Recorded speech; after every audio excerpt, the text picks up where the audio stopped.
In this video, we're going to talk about absolute convergence and the ratio and the root tests. For alternating series, we know that we only have to worry about the terms decreasing and eventually, decreasing eventually and the limit being 0, and that's enough to tell us that it converges. However, an important part of that is that the terms alternate, right? If the terms are without the alternating piece, we know that simply making the terms go to 0 is not enough to guarantee the series will converge. Our classic example, of course, is our harmonic series, the series of 1 over n. We know that the series 1 over n, from 1 to infinity, does not converge. It diverges. We've seen that before. However, of course, if I make the alternating harmonic, and make them alternating sign, it does converge because the alternating series test will have that converge. All right, so we say that this type of series in this situation is called conditionally convergent. The conditional part is it converges on the condition that we've got this alternating piece. Okay, so to make this a little bit more formal, we say that a series is absolutely convergent if its sum of absolute values converges. So we take the absolute value of each of the terms and look at the series. If that converges, we say the original series is absolutely convergent, or converges absolutely. An example of this, if I look at the alternating series of 1 over n cubed, well, if I take the absolute value of the terms, the absolute value just kills off the alternating piece, and it leaves us with 1 over n cubed. Well, that's a convergent p-series. From what we saw before, we say that a series is conditionally convergent if the series converges, but if the absolute value of its terms, if you take the series of those, it diverges. And that's exactly what we said about the alternating harmonic. The alternating harmonic is conditionally convergent because the alternating harmonic converges, but the series of absolute values, namely the harmonic series, diverges. It is true that if a series is absolutely convergent, then it's convergent in and of itself. To see why, saying something is absolutely convergent means that the series of absolute values converges. All right, if I add a term to its absolute value, well, it will be 0 if the value is negative, because then these will have opposite signs. Or it'll be 2 times the absolute value if it's positive. I know that this series converges. So, since this series converges, this one is smaller, or at least no bigger. So this one also converges by the direct comparison test.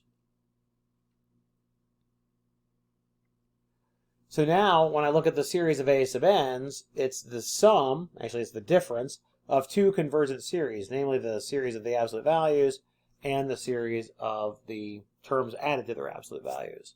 So we get the difference of 2 convergent series, so it's also convergent. So what this means is that if the series of absolute values of terms converges, then the original one does too, and you don't have to worry about doing any other tests as far as that goes. How do we apply this? Well, let's look at the series 1 to infinity, sine n over n to the 3/2, and whether or not that converges or diverges. All right, this would be difficult to do for lots of reasons to try to do it directly. Number one, this series does not alternate, okay? Because, for example, if I plug in 1, 2, or 3 for n, its sine of n is positive, because I don't get negative till I get to sine of pi, which is a little bit bigger than 3. Okay? So 1, 2, 3, it's positive. 4, 5, 6 will be negative. 7, 8, 9, it'll be positive, and it'll keep doing this weird cycling thing. So this is not an alternating series, so the alternating series test does not apply. It certainly has negative terms in it, so I can't use the comparison tests, because the comparison tests require series with all positive terms. And I also can't use the integral test because this thing is not easy to integrate at all. Okay? So at least from the tests that we've learned so far, this is not an easy thing to do. So instead what we'll do is we'll consider the series with the absolute values. do the series of 1 to infinity of absolute value of the terms, the absolute value really only applies to the sine of n. Now I can use a direct comparison test, because absolute value of sine of n can never get bigger than 1, and we certainly have all positive terms now. So we have a direct comparison test with 1 over n cubed, and that series converges because the p is greater than 1. So this is just formalizing that we really do have this series is bigger than this one.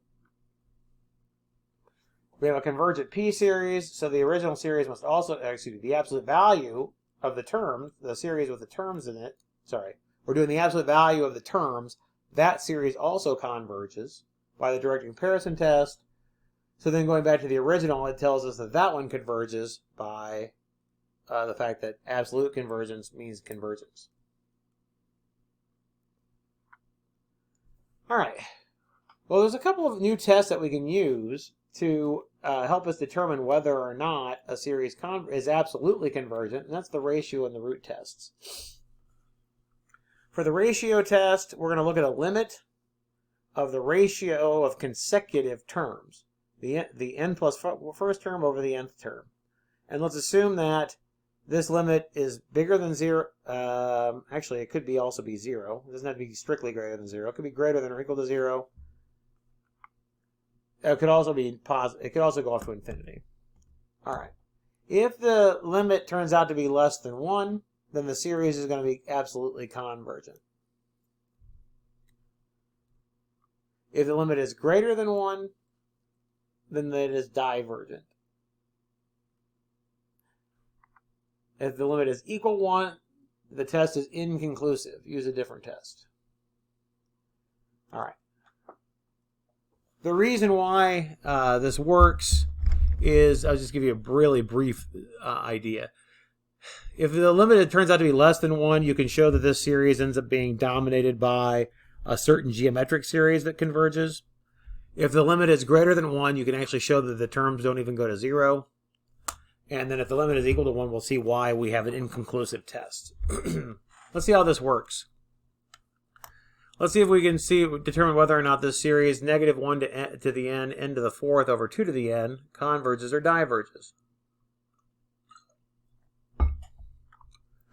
All right, so for the ratio test, we're going to do the limit of the absolute value of the ratio of consecutive terms.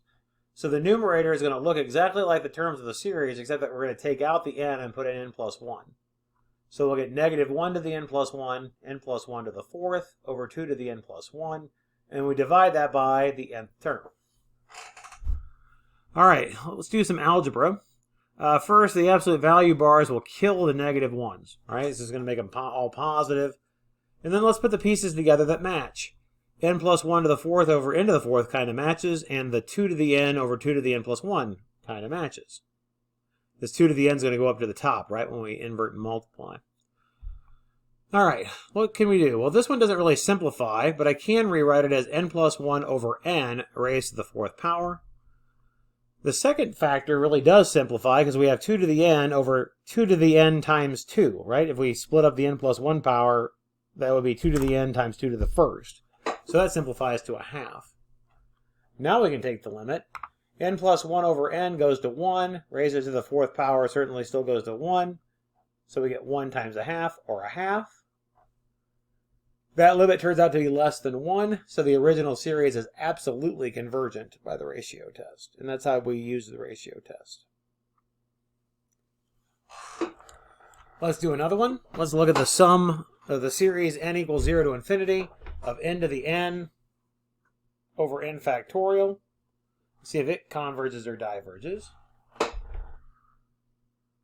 All right, so ratio, and the clue that you might want to use ratio tests in these, by the way, is if you've got something with a factorial, you're probably going to use ratio test because there's lots of canceling that'll go on. Limit absolute value of ratio of consecutive terms. We'll get, notice that nothing here is alternating, so I don't need to worry about the absolute value anymore. N plus 1 to the n plus 1 over n plus 1 factorial over n to the n over n to factorial. Like before, let's put the pieces together that match. n plus 1 to the n plus 1 over n to the n. Those two pieces go together. N factorial over n plus 1 factorial. Those two pieces go together.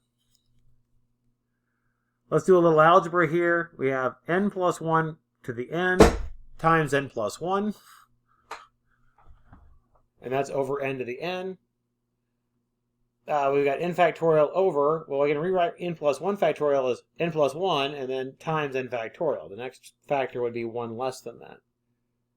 So now notice that the n factorials will cancel and your n plus 1s will cancel. And then we can bring in the nth power, or excuse me, the n inside the nth power there. So we got n plus 1 over n raised to the nth power. Rewrite that as 1 plus 1 over n to the n power, and that's a limit that we recognize as being e. Since certainly e is greater than 1, that series diverges.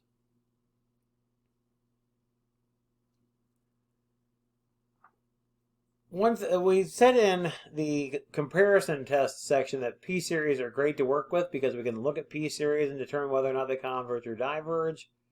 As far as the ratio test goes, it's a really bad test to use on anything that you suspect might behave like a p-series because the ratio test is inconclusive for any p-series. The reason is that if I look at a p-series and look at the ratio of consecutive terms and do some simplifying, we end up with n over n plus 1 raised to the p power. Well, this is just a constant power. Remember, the p is not changing. The p is something that's fixed to whatever it happens to be for that particular series. It doesn't change from term to term. So this limit just turns out to be 1 to the p, or 1. Right? So that didn't tell us anything about what p had to be, right? We know p-series, when they converge and when they diverge, based on the value of p, but this limit turns out to be 1 no matter what p is. Okay? So that tells us the ratio test is inconclusive because by the limit of being 1, I can't tell if my p is greater than 1 or not. All right. Let's move on to the root test. The root test has a similar conclusion to the ratio test. It's just the root test is conducted a little bit differently. We're going to have a series, and we're going to compute the limit of the square root, excuse me, the nth root of the absolute value of a sub n. Suppose that turns out to be an L. And again, this L could be 0. Sorry about that. This should not say greater than 0. It should be greater than or equal to 0. All right, so first is if the limit turns out to be less than 1, the original series is absolutely convergent. If the limit's greater than 1, the original series diverges. And if the limit's 1, it's inconclusive. So these are the exact same conclusions that you could make from the ratio test. So the ratio test and the root test have the same conclusions. You're just computing what your limit is a little bit differently. Let's see how this works. Sum from n equals 1 to infinity and negative 1 to the n times n over n plus 1 raised to the n squared power. The thing that might tell us that we want to use the root test here is because this power being an n on our term, then our nth root will cancel some of that out for us. So, to be able to use the root test, we're going to do the nth, the limit as n goes to infinity of the nth root of the absolute value of a sub n. I'm just rewriting my nth root as to a 1 over n power. Absolute value here will take care of the negative 1 to the n. So get rid of the negative 1 to the n. This is already positive, so I don't need to worry about absolute value bars there. Distribute your exponent, you just get an n. So we get the limit as n goes to infinity of n over n plus 1 raised to the nth power. That's n plus 1 over n to the negative n power, or 1 plus 1 over n to the negative n, and we saw in a previous slide, if this were a positive n, it was e, so this limit must turn out to be 1 over e. 1 over e is less than 1, so that tells us that the original series was convergent, absolutely convergent by the root test.